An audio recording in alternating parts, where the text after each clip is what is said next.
supreme leader. Do you have to take him out? Does he have a target on his back? You mean the new supreme leader? You mean the son? How can there be in Iran? Well, I don't want to say that, but you know, I was disappointed because we think it's going to lead to just more of the same problem for the country. So I was disappointed to see their choice. Mr. President, Thank you, sir. You've said you have someone in mind to be the new Iranian leadership, if not the Ayatollah's son.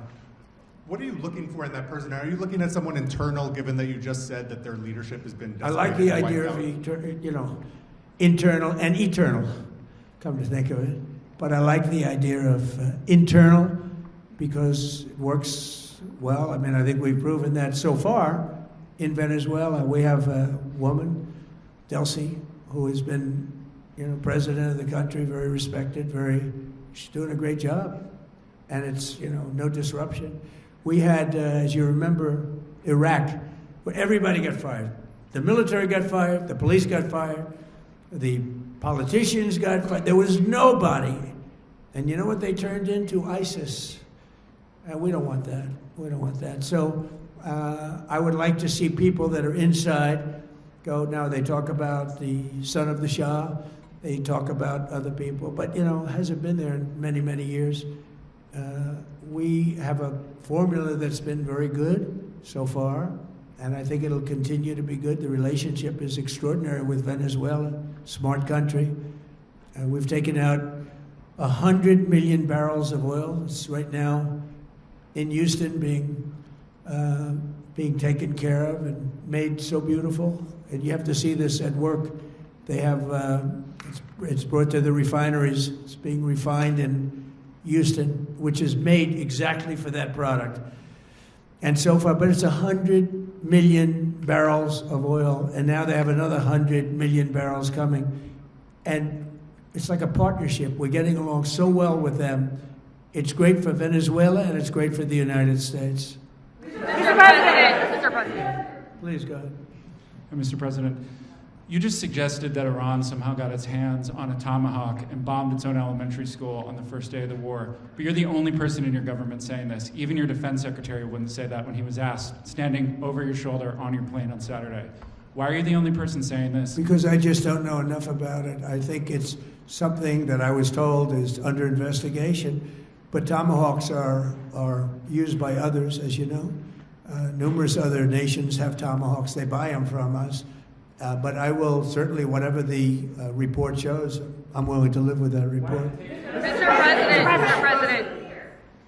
You said earlier that we've already won in many ways, but we haven't won enough. What do you consider enough? What's your baseline? Where they're not going to be starting the following day to develop a nuclear weapon. Where they'll look at that man and some other people from the administration and say, all right, we're not going to do it. They were not willing to say that. And when Steve called up and he said that to me, I said, well, here we go. Let's do it the hard way. But the hard way, I think, is probably the easy way. When basically I can see that they will no longer have any capacity whatsoever for a very long period of time of developing weaponry that could be used against the United States, Israel, or any of our allies. We have great allies in the Middle East, great countries that are allies. And they were staying out of it until they got hit. Someday they'll have to do a story. Why did he do that? Why did they do that?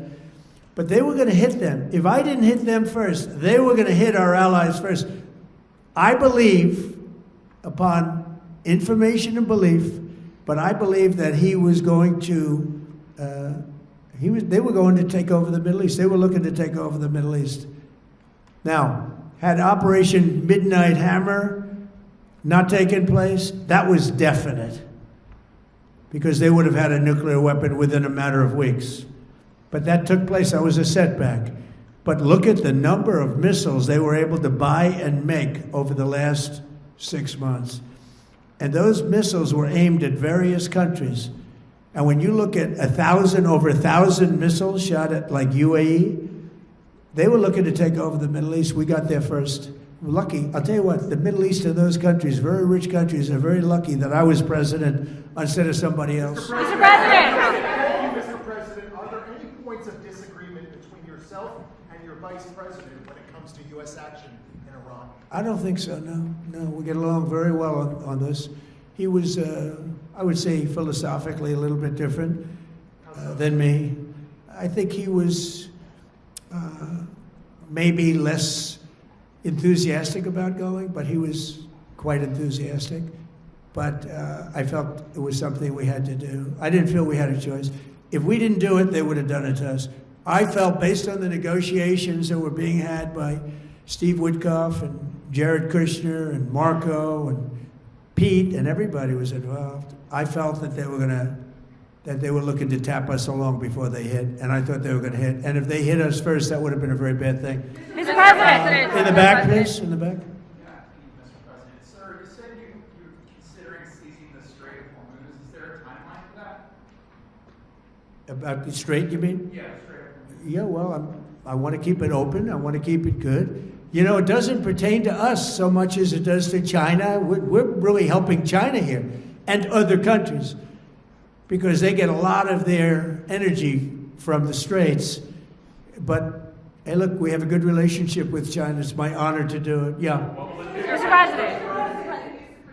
You have called him an unacceptable choice. So does he have a target on his back? And how can you say I don't want to say whether or not he does because that would be inappropriate. But, hey, look, I had a target on my back because, as you people wrote pretty well, they caught the assassin that was after me.